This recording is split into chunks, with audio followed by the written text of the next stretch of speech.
Hello Shri Harivansh. महाराज जी, प्रिया प्रीतम से मिलन मिलन के मार्ग पर चलते हुए साधक के जीवन में काम रूपी विकार का क्या स्वरूप रहता है जो बहुत उसे जोर नीचा का गिरा होता है, देता है? बहुत जोर का होता है। क्योंकि टक्कर का योद्धा एक ही है। ये प्रेमी को गिराने के लिए एक ही है जो योद्धा समर्थ है, दूसरा नहीं समर्थ है। जैसे क्रोध और लोभ है, ये इसी की उपज है, काम की। कामः संजायते क्रोधा, और काम की पूर्ति में लोभ, और काम की पूर्ति में बाधा में क्रोध। लोभ और क्रोध इसी की उपज है, काम की। सबसे बड़ा सुभट योद्धा काम ही है, ज्ञानियों के लिए भी और प्रेमियों के लिए भी। ये ज्ञानियों को नित्य बैरी है, नित्य दुश्मन है। ये कभी ना घाने वाला महापापी, महापापना, ये महान पाप कराने वाला महासनो, चाहे जितना भोग लो कभी तृप्त नहीं होने वाला। तो जैसे ही हमारे हृदय में, वैसे सबके हृदय में काम है, लेकिन जैसे ही हम काम विजयी होने की सोचते हैं वैसे ही अपना विशेष रंग दिखाता है। प्रिया प्रीतम के मिलन का मतलब काम विजयी होना, भगवत प्राप्ति का मतलब काम विजयी होना। जीव ही हम इस पर शासन करना चाहते हैं। तो जैसे हम किसी दुश्मन के अंडर में है तो निश्चिंत है, और जब हम भागने की कोशिश करेंगे तब वो हमारे हाथ पैर तोड़ेगा, तब वो हमको बंदी बनाएगा। ऐसे ही जब हम सोचते हैं अब हम भगवत प्राप्ति करेंगे, अब ये गंदा विचार हमारे अंदर में इतना होगा जो पहले कभी नहीं हुआ। अब इसको रोकने के लिए ही ये सत्संग है, नाम जप है, भगवान से प्रार्थना है। रोना चाहिए एकांत में, बिन रोए किन पाइया प्रेम प्यारा मीत। हे नाथ, आप ही हमें सामर्थ्य दो कि हमारे अंदर कोई विकार न रहे। तो वही करो सदा तिनके रखवारी, जिम बालक राखे महतारी। वही भगवान माँ की तरह बचाते हुए, प्यार करते हुए आगे बढ़ाते हैं। बकाया है बहुत बड़ा शत्रु, ये सबसे बड़ा शत्रु है, चाहे कोई भी हो। ये इस दुश्मन को बिना नाम जप के और बिना गुरु आश्रय के परास्त नहीं किया जा सकता है।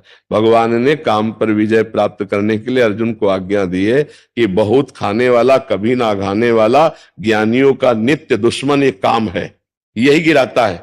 इसलिए अर्जुन, इसको तू मार। किससे? विवेक रूपी तलवार से, ज्ञान रूपी तलवार से मार। ये कितना भोगोगे, कहां तक भोगोगे? कभी तृप्ति हुई है क्या किसी की? इसका मतलब है त्यागाच्छांतिरनंतरम, ना कि भोगाच्छांतिरनंतरम। भोग से तो और अग्नि बढ़ेगी, और काम बढ़ेगा, और वासना बढ़ेगी। तो धर्म पूर्वक जब काम को सेवन किया जाता है तो उससे वैराग्य आता है। जैसे गृहस्थी है धर्म पूर्वक, शास्त्र मर्यादा, और विरक्ति है तो आजीवन ब्रह्मचर्य, तब इस पर विजय प्राप्त किया जा सकता है। तो काम तो प्रेम और ज्ञान दोनों में बाधा पहुंचाएगा। जहां आप कमर कसोगे, बाधा तो सबको पहुंचा रहा है, लेकिन वो उस समझ नहीं पा रहे।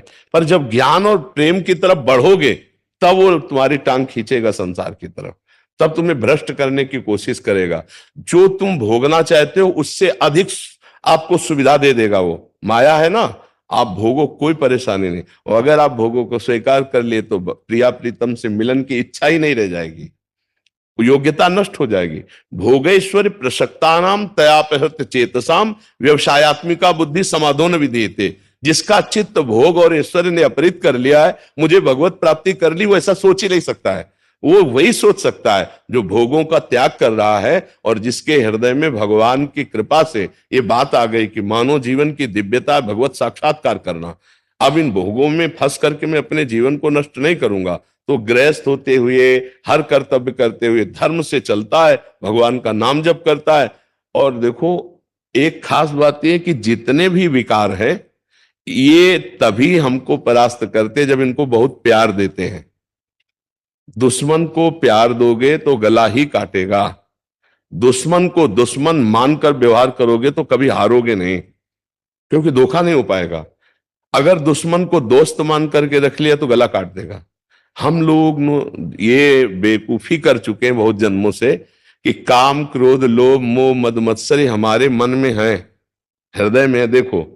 पर हम इनको इतना छुपा के रखते हैं कि किसी से कह नहीं सकते। हमारे अंदर जो ये हमारा नाश कर रहे हैं, बोलो हम इनके खिलाफ हैं या अनुकूल हैं? अंदर से देखना। अगर सभा में खड़े होके पूछा जाए आपके अंदर काम है, तो आप पूरा झूठ बोल देंगे, नहीं जी। आपके अंदर अहंकार है? नहीं जी, मेरे अंदर अहंकार कहाँ है। अर्थात आप दुश्मनों को छुपा रहे हैं ना, अपने हृदय के दुश्मनों को आप छुपा रहे हैं बड़ी सेफ्टी से। हर आदमी छुपाता है। और अगर दुश्मनों को चौड़े में खड़ा करके इनको दुश्मन बना दो और फिर इनकी खिलाफत करो, तो खास बात यह कि तुम्हें इसलिए परास्त नहीं कर सकते क्योंकि तुम्हारे दस्तखत के बिना इनमें कोई पावर नहीं है। जैसे मन नेत्रेंद्र के साथ हुआ, मुझे रूप देखना है, मुझे नहीं देखना है। आंख खुली, भला दिखा दे, नहीं देखना है। जब हम स्वीकृति दे देंगे, अच्छा देख लो, तो ऐसे नेत्र घूम जाएंगे, हम देख लेंगे। नेत्रेंद्री मन के साथ नहीं रूप देख सकती जब तक हम नहीं चाहेंगे।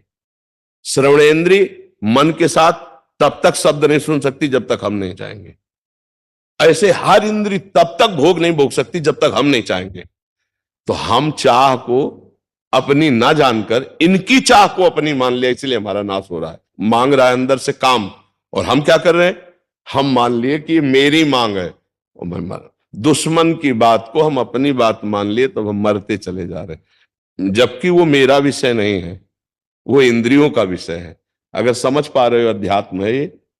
हम जब काम को अपना विषय मान लेते हैं तब हम परास्त हो जाते हैं। नहीं, जबकि वो आपकी मांग नहीं, आपके दुश्मन काम की मांग है। यही ना समझ होने के कारण हम कहते हैं कि हमें ज्ञान तो है कि मैं गलत कर रहा हूं, पर मैं रोक नहीं पाता हूं। इसलिए नहीं रोक पाते हो कि आपने जो गलत आपको सलाह दे रहा था, उसकी सलाह को आपने अपनी मांग मान ली, इसलिए आप गलत कर गए। तो अब ये काम को रोकने के लिए आपके अंदर विवेक चाहिए और धर्म चाहिए। ये दो चीजें। गृहस्थ हो तो धर्म पूर्वक अपने विषय का सेवन करो, तो भगवान की प्राप्ति में बाधा नहीं पड़ेगी। विरक्त हो तो किसी भी तरह से विषय संयोग है ही नहीं, क्योंकि विरक्त है। गृहस्थ में एक मर्यादा है। अब जैसे पति पत्नी का भाव है, गृहस्थ में जो अन्य भी भोग हैं, अगर उन्हें धर्म पूर्वक आप सेवन नहीं करते तो अपराध है, अधर्म पूर्वक अगर आप सेवन करते तो अपराध है। दोनों बातें हैं। बहुत धर्म पूर्वक उनका सेवन करना है क्योंकि आप गृहस्थ हैं। अधर्म पूर्वक भोगों का त्याग करना है। जैसे ब्याह हो गया, अपने पति को छोड़कर किसी और पुरुष की तरफ काम भाव दृष्टि रखना घोर पाप। अपनी पत्नी के सिवा किसी और स्त्री की तरफ दृष्टि रख, ये घोर पाप। अब ये कहां, आज का समाज धीरे धीरे बदलता चला जा रहा है ना, तो वो कैसे हो, तो मलिन हृदय भला काम विजयी होगा। तो गृहस्थ में धर्म पूर्वक भोगा हुआ काम भी उसे भगवत प्राप्ति करा देगा। विरक्त में किसी भी तरह से काम का सेवन ना करते हुए वो सच्चिदानंद भगवान को प्राप्त होता है। अभी आप देख लीजिए, काम पर विजय प्राप्त करने के लिए दो ही उपाय हैं। एक प्रवृत्ति मार्ग से जाते हुए धर्म पूर्वक भोगते हुए वैराग्य को प्राप्त होना, और एक निवृत्ति मार्ग से जड़ से उसको नाश करते हुए, किसी भी तरह उसका संयोग ना होते हुए परमात्मा को प्राप्त करना। तो जैसे आप लोग गृहस्थ हैं, तो आप लोग एक सीमा में रहें, नाम जप करते हुए अपनी मर्यादा में रहे, तो धर्म पूर्वक गृहस्थी में चलते हुए भगवान की प्राप्ति हो जाएगी। ये विश्वास कर लीजिए। और अगर मनमानी आचरण हुए तो फिर प्रिया प्रीतम और भक्ति इनकी बात दूर जाने दो, मनुष्यता नहीं रह जाएगी, मनुष्यता नहीं रह जाएगी। देखो, पूर्व से ही गलती ना हो, हम इसीलिए इसका विरोध करते हैं। जो आजकल मित्रता का नाटक खेला जाता है ना, एक बॉयफ्रेंड गर्लफ्रेंड ब्रेकअप, ये नौटंकी नाटक विदेशों में होता होगा, हमारे भारत की मर्यादा नहीं, ये पवित्र कार्य नहीं है। भगवत प्राप्ति या प्रिया प्रीतम से मिलन ये तभी हो सकता है जब हमारा चरित्र पवित्र हो, जब हमारी इंद्रियां पवित्र हो, हमारा मन पवित्र हो, हम काम विजयी हो। एक पत्नी व्रत रखने वाला या एक पतिव्रत रखने वाला काम विजयी ही होगा, पक्का होगा, क्योंकि उसमें सुख नहीं, एक दिन उसको वैराग्य हो जाएगा। लेकिन बेविचार करने वाला, मलिन अंतःकरण वाला, चाहे बूढ़ा हो जाए, मर जाए, तो भी वासनाएं नहीं नष्ट होती। इस बात को समझो, इस सिद्धांत को समझो। आजकल नए बच्चे ही चरित्रहीन हो रहे, कैसे जाकर भगवत प्राप्ति या राष्ट्र सेवा या दिव्यता